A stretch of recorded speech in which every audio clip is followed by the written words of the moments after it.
supaya kita, tapi sebelum kita berbuat baik dulu, tentunya kita harus mengerti dulu sebetulnya apa sih yang sebenarnya Rasulullah SAW wariskan sehingga dalam 23 tahun beliau, semenjak beliau diangkat menjadi seorang Rasul, itu Islam bisa menyebar, diturunkan oleh generasi-generasi berikutnya sampai akhirnya Islam bisa masuk ke Indonesia ini. Sebetulnya di antara proses-proses dari para sahabat Nabi dan para sahabatnya itu adalah ketika Nabi menanamkan nilai akidah kepada para sahabatnya. Jadi Nabi itu, kalau saya lebih suka menyebutnya itu kalimat istimewa, Nabi kita itu bukan pembohong. Jadi ketika suatu ketika dan untuk membuktikan itu, tentunya kita harus melihat fakta sejarah terlebih dahulu. Ketika terjadi perang Khandaq, perang Parit, ketika itu para sahabat menggali parit menggunakan kampak di wilayah Madinah yang itu sangat dalam.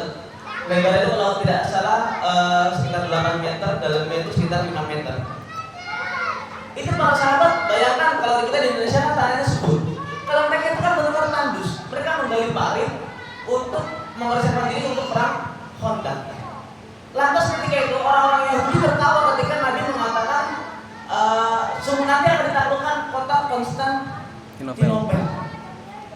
Ini Yahudi tertawa terbahak-bahak karena sulit sekali membayangkan bahwasanya Islam yang baru berdiri ketika itu menaklukkan satu imperium yang paling besar atau negara ideal ketika itu, yaitu Persia dan Romawi. Tapi fakta itu terus diteruskan oleh para sahabat sampai akhirnya Rasulullah SAW benar-benar terbukti janjinya. Jadi Rasul kita itu sejak kecil sudah diberikan gelar Al-Amin, artinya terpercaya. Sampai umur berapa beliau diberikan Al-Amin? Sampai umur 40 tahun. Setelah 40 tahun, apa gelar beliau ketika itu? Majnun, tukang sihir, orang gila. Karena apa? Beliau menyampaikan kepada orang-orang Quraisy ketika itu, ketika diangkat oleh Allah dari seorang Rasul dan diperintahkan untuk menyampaikan agama ini, beliau dituduh sebagai tukang sihir, beliau dituduh sebagai orang gila. Jadi gelar Al-Amin itu ternyata hilang ketika beliau sudah diangkat jadi Nabi dan Rasul ketika itu. Namun ternyata apa yang beliau wariskan sampai hari ini itu benar-benar membuat kita semua menjadi terarah, membuat kita semua menjadi tahu mana yang hak, mana yang batil. Jadi sejak jauh-jauh hari Rasul menyampaikan nanti akan tiba satu zaman di mana umat itu seperti buih di lautan, kata Rasul.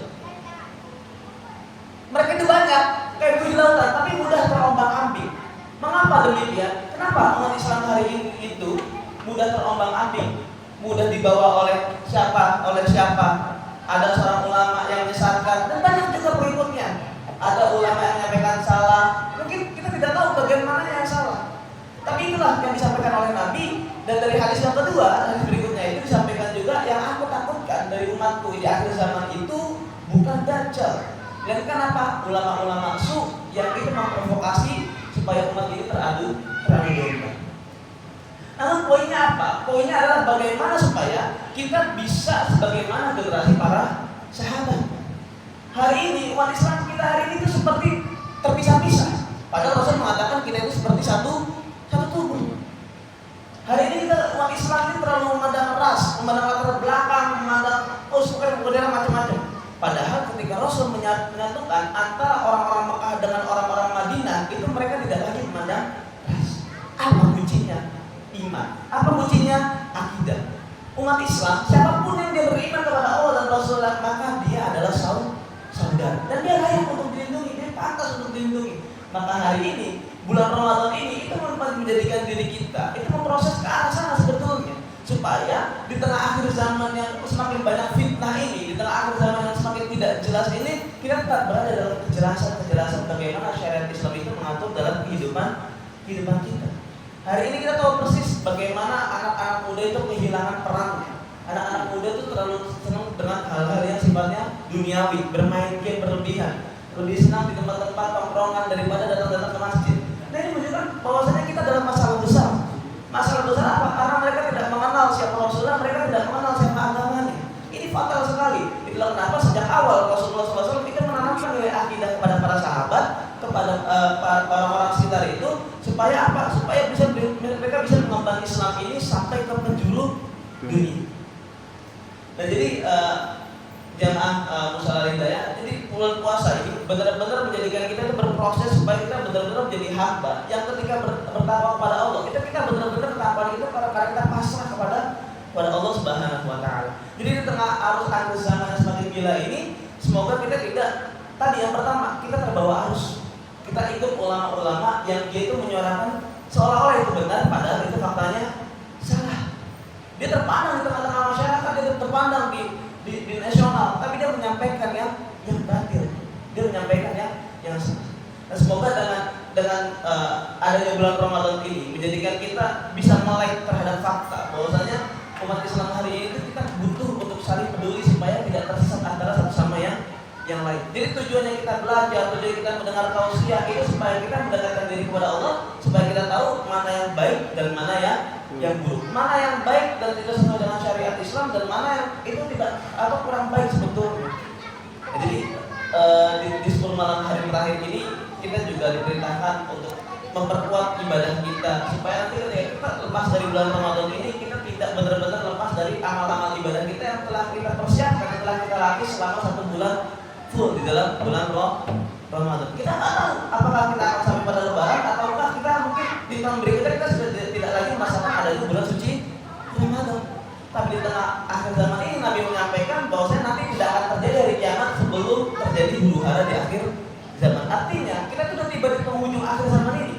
Jadi apa lagi yang kita cari selain kita mendekatkan diri kepada Allah? Apa lagi kita cari selain kita belajar Islam supaya kita tidak tersesat? Apa lagi yang kita cari? Gitu. Umat Islam hari ini itu terkena virus yang namanya wahan. Apa itu wahan? Hubbud dunya wa karahiyatul maut. Cinta dunia tapi takut mati. Yang dikejar karir, yang dikejar pekerjaan, lupa sama sang pencipta, lupa dengan Rasulullah, lupa dengan sejarah Islam, lupa untuk belajar tentang syariat. Islam gak lama kemudian dia mati. Ternyata yang dia kumpulkan hartanya selama ini tidak membawa dia kepada keberkahan di alam barzakh, tidak membawa keselamatan dia di akhirat. Artinya Islam ini benar-benar mengatur supaya kita tidak terlalu cinta terhadap dunia, tapi kita juga tidak terlalu menggampangkan urusan dunia. Jadi itu jamaah Mushola Al-Hidayah yang dirahmati Allah. Mungkin sebelum penghujung bulan Ramadan ini, maka tidak hentinya saya pribadi mengingatkan, juga menyampaikan ini khusus buat saya dan juga jamaah tentunya, bahwa kita itu penting sekali belajar tentang syariat Islam, supaya tadi ketika Nabi menyampaikan jauh-jauh hari bahwa umatku akan seperti buih di lautan, kita tidak menjadi bagian dari yang buih di lautan. Artinya apa? Gampang diombang-ambing, gampang diarahkan. Kita nggak tahu mana yang baik dan mana yang buruk. Dan semoga apa yang kita kumpulkan kebaikan selama di bulan Ramadan ini membawa keberkahan kita sampai kepada kita wafat dan kembali kepada Allah Subhanahu wa taala. Yang terakhir, Rasul selalu menyampaikan kepada umatnya, aksiru min zikri hazimil ladzat, au fi haditsin akhar aksiru zikra hazimil ladzat. Kita itu disuruh untuk banyak mengingat mati. Supaya apa? Supaya ketakwaan kita kepada Allah itu semakin dekat. Supaya kita semakin dekatkan diri kepada Allah. Karena apa? Karena umur nggak ada yang tahu. Boleh jadi kita semua ini, kita nggak tahu. Yang muda ternyata juga banyak yang mati, yang tua juga ternyata banyak yang mati. Artinya kematian itu pasti dan kita tidak tahu kapannya. Kita hanya diminta untuk mempersiapkan diri sebelum kita mati, kita kembali kepada Allah Subhanahu wa taala. Semoga kita semua diterima amalnya selama bulan suci Ramadan ini dan menjadikan kita selama bulan Ramadan benar-benar menjadi kata yang fitri, Idul Fitri, benar-benar kita suci, dihapuskan dosa-dosa kita. Karena tadi kita mengerjakan Ramadan dengan imanan wah tisaban, dengan benar-benar mengharap ridha Allah, dan kita benar-benar memproses diri kita sehingga setelah dari bulan Ramadan ini, sekali lagi tutur kata kita menjadi lebih baik, ibadah kita jadi lebih khusyuk, dan kita mempertahankan bacaan Quran kita mempertahankan ibadah-ibadah sunnah kita, dan kita yang paling penting adalah mempertahankan sedekah kita. Karena sedekah itu benar-benar akan menjadi pahala yang berlipat ganda yang itu bisa menyelamatkan kita juga di akhirat nanti. Mungkin itu saja yang bisa saya sampaikan, kurang lebihnya mohon maaf. Wassalamualaikum warahmatullahi wabarakatuh.